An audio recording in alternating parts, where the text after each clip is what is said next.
Fredericksburg Live. Go, see, do.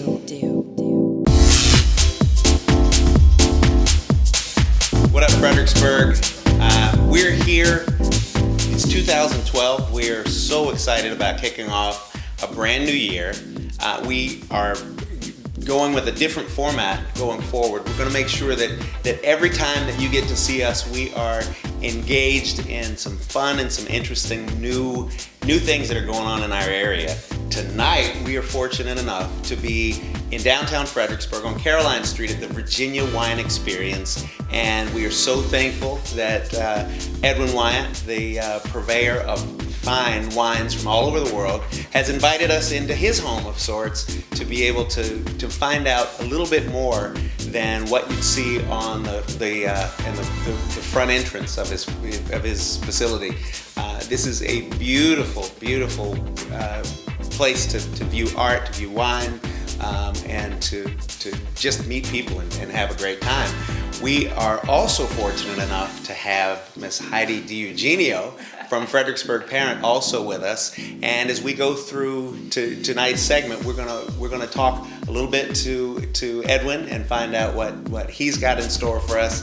And then Heidi is going to be sharing with us a little bit more about Fredericksburg Parent.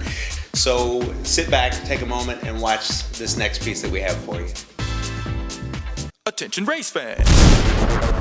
Rediscover the Fredericksburg Soapbox Derby, a long-standing family event that benefits the whole community. Experience the thrill of the hill.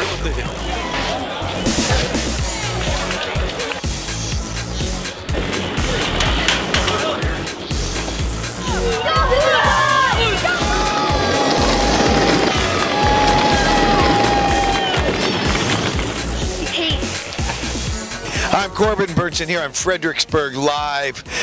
I want you to get involved in the All-American Soapbox Derby. You want to discover America, the America you think is gone. It's not. It's in the All-American Soapbox Derby. Respect, teamwork, family, and community. That's how we built this country, and you can find it again in the All-American Soapbox Derby. Thank you. Interested sponsors, please contact fredericksburgsoapbox.com.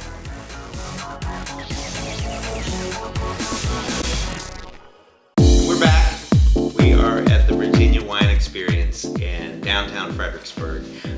Just after the holiday celebration, Edwin, I saw you briefly. You were a very busy man the day that I stopped in on New Year's Eve. Yes. You were getting ready for all of the craziness. So after Pohanka's first night celebration, things have calmed down a little bit, and we've been able to kind of sneak away to a quiet place here at Virginia Wine Experience. Edwin, tell me, where are we here? Right now, we are on the second floor of 826 Caroline Street, which is on the corner, just catty-corner from the old soda bar and pharmacy. Pharmacy, absolutely. So we could look out the window and see their sign. It's really nice. It's a nice sense of home here. Right. So right now we're in what I call the tasting bar. It's also kind of our main art room. Every month we hold a first Friday art opening with most of the other art places in town. Okay. And we enjoy hosting people up here and doing wine tastings, and we'll put out some goodies for people to pick on as they're talking to the artists and checking things out. So we do a lot of other events up here besides just that. Every Saturday we host our Saturday featured tasting of the week up here. Is usually from 1 to 5. Okay. That's a really good time because normally we have somebody who's coming up here who's knowledgeable. It could be a winemaker, right, or somebody who came from Italy just to show off some of their wines. So we have that going on, plus our wine club, which I guess we're going to get to here in a minute. Well, one of the things that I thought about when I first walked in is what an incredible collection that you have on the main floor and downstairs. This is the first time that I've been in the tasting room. What a beautiful facility you have here. Not only does he have an amazing collection of wines from all over the world, as he mentioned, this is also an incredible gallery of local artists and all of their pieces that are on display here, and those change periodically. And there's a possibility that not only will we be seeing great pieces from local artists, but you said that exactly. There's a group of about 4 local artists who are constantly hanging things in here. Sometimes they are the featured artists that month, or maybe they'll have 2 of them go in on it together. But sometimes we'll have artists from, they could be a local artist, but they could be from outside of town. The lady Renee Gavon, who is kind of our curator here, she does all the work, setting everything up. She sometimes will bring people from outside of town. In fact, she's starting to network in Annapolis and is looking at bringing some of those artists down here because they're always looking for a new home. Their pieces are fun, the people are great, and it's always nice to check it out when you come up here. That's fantastic. Now, my eye keeps being drawn to this beautiful work of art right here on this table. This is triple cream brie with some crackers, and obviously that goes well with the real reason that we're here at the Virginia Wine Experience, and that is to get a look at some of the products that he has. Tell us. Absolutely. I'll start by just saying that the name, the Virginia Wine Experience, does say a lot about what we do here. We have the largest selection of Virginia wines you can find anywhere in the state, and for that matter, anywhere. But not only that, we have a great collection of wines from around the world, and tonight we're actually focusing on some red wines that are part of our wine club, which I mentioned we'd talk about. So we've got these 3 great wines from this wine club. The Village. Okay. It's a really weird thing because, like, when Americans think about wine, they think about varietals. They're thinking in terms of Pinot Noir. Right. They're thinking in terms of Chardonnay, perhaps Sauvignon Blanc or Cabernet Sauvignon. So they've got varietals stuck on their brain, and that's kind of one of those preset modes that we as Americans just are. We're programmed. And that's how we understand wine. Like we know Zinfandel, we know Pinot Grigio, that sort of thing. Right. But in Europe, and in fact almost every country of Europe, they don't really understand varietals. And to them, it really just doesn't matter. To them, what matters is where it's from. All they care about is what the name of the village is. They say, I like the wine that comes from this village. And we as Americans say, well, what is it? And they're like, it's Bordeaux. And you're like, well, what's a Bordeaux? So in any case, it's just really fascinating that we have such a different mindset from them. With the 3 wines here tonight, we chose 3 red wines from Italy. Okay. And they were all varietals that you've never heard of.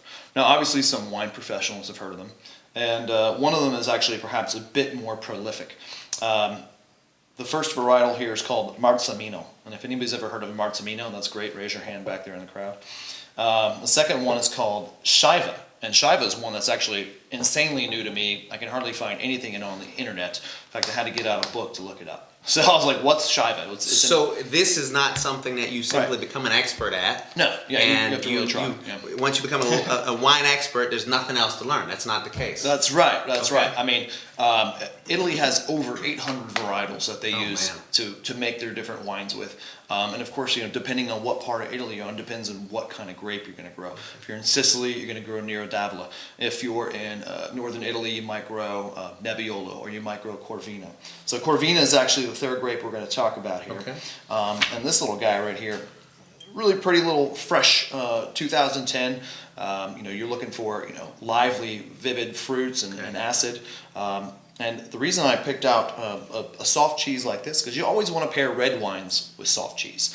Okay. You start using cheddars and hard cheeses, you're going to have clashing flavors because the acids are just not right for each other. So you pick like a goat cheese or something very soft, and it's almost always going to work with the red wine. Now I was going to open this bottle of wine, but it looks like we are probably running out of time here.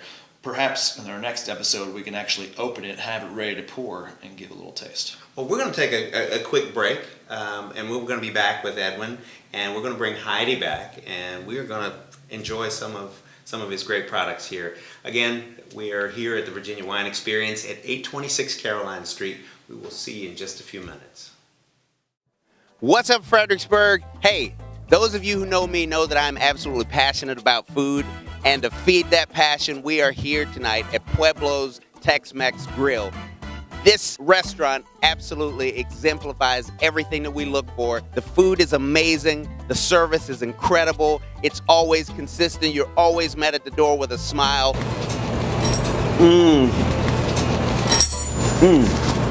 That's amazing. Jose, that is absolutely incredible. Pueblo's Tex-Mex Grill, the best in town. Come to Pueblos.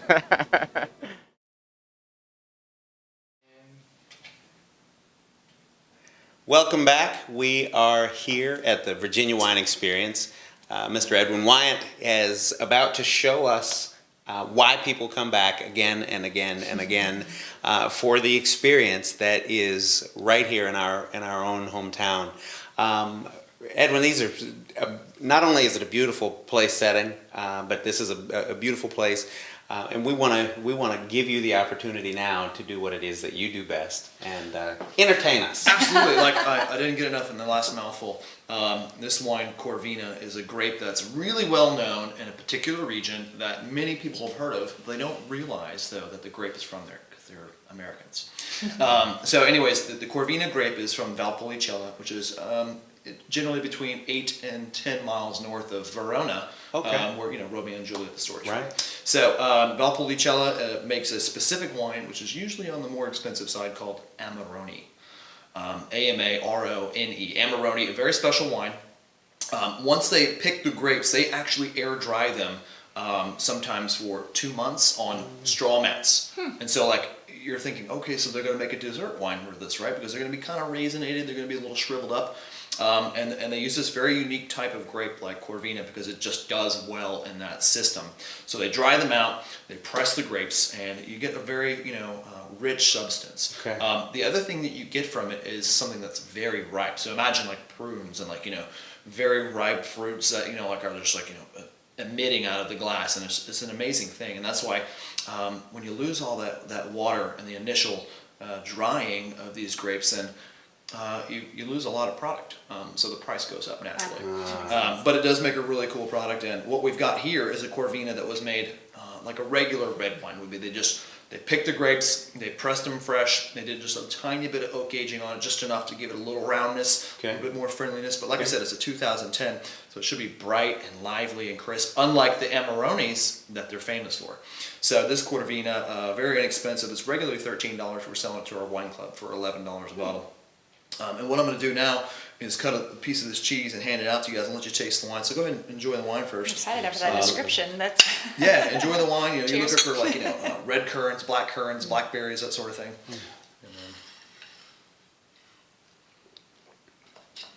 That's really That nice. is nice. That is nice. Yeah. So now comes the triple cream brie. Triple cream brie. This is a substance that you can tell just by the color, very close to butter. This particular triple it's butter, cream baby. Brie, it's butter. This particular triple cream is very close to the region of Brie, because if you think about cheeses like Brie and Camembert, those are actually towns. So when you get a cheese, it's the same. It's like not what kind of cheese it is, it's the town. So this town is Saint Andre. So Saint Andre makes a very unique type of cheese. It became popular, 30, 40, 50 years ago, and it became more mass produced because people were demanding it. So we got this beautiful little thing, and now, so you take a bite and you have this rich creaminess, and now you have the red wine to cut it, and it's just the perfect mixture. There's some butter in there. I mean, Absolutely. So good. That is straight from the cow right there. That's good stuff. Very nice. That's very good. I don't know which I'm enjoying more. I know. Well, I could hurt myself. Salute So to delicious. everyone's health in 2012. Yes, indeed. It's been a pleasure talking with Thank you. You too. Thank you. Thank you. Fredericksburg, we are just delighted to have the opportunity to be here with, first of all, the lovely Heidi DiEugenio from the wonderful publication, both online and print, Fredericksburg Parent. Right. And Edwin Wyatt was so gracious enough to share with us some wonderful products that he has. You gotta make it a point to get down here to Fredericksburg Wine Experience. One of the things that he shared with me is it's not just about the product itself, it's about the experience. So try to make your way down to 826 Caroline Street to the Fredericksburg Wine Experience. Thank you so much for being here with us. I'm Anthony Campbell. Have a good night.